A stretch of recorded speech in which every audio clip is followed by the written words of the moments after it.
জিন্দাবাদ জিন্দাবাদ জিন্দাবাদ না মানো না মানো না মানো জিন্দাবাদ জিন্দাবাদ জিন্দাবাদ জিন্দাবাদ জিন্দাবাদ জিন্দাবাদ জিন্দাবাদ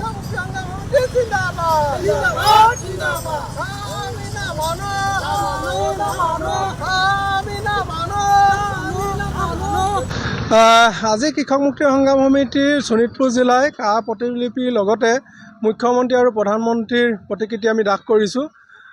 কথাটো হ'ল কি আমি সকলোৱে গম পাইছোঁৱে যে আমি কৃষক মুক্তি সংগ্ৰাম সমিতি এটা কথা কৈ আছিলোঁ, বিজেপি মানে আচলতে বাংলাদেশী জনতা পাৰ্টি। আজি সেই কথাটো পুনৰবাৰ প্ৰমাণ হৈছে যে কাৰ জৰিয়তে বৰ্তমান এই 24 চনলৈকে তেখেতলোকে যি বোজা ল'ব লৈছে, ইয়াৰ পৰাই গম পোৱা যায় যে অসমীয়া জাতিটো নিশেষ কৰা আৰু সংখ্যালঘুত পৰিণত কৰাৰ কাৰণে বিজেপি চৰকাৰে একমাত্ৰ কাম কৰি আহিছে।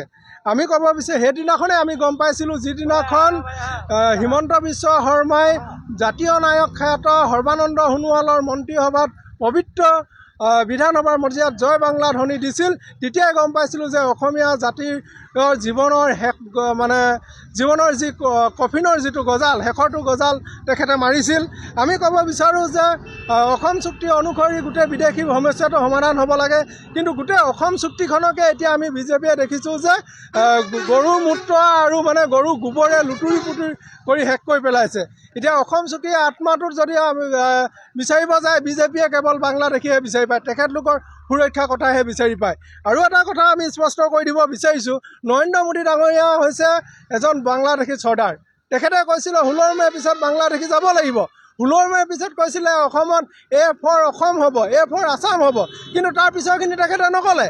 তেখেতে আচলতে ক'ব বিচাৰিছিলে A for অসমত, B for আচলতে বাংলাদেশী, C for সংস্থাপন দিব, মানে ইয়াত আমাক সমজাই দিব তেখেতলোকে। কিন্তু আমি এতিয়া অসমীয়া আমি ক'ব বিচাৰিছোঁ A for অসমীয়াই, B for বিজেপিক আৰু C for চিটিকাই, D for ডিম।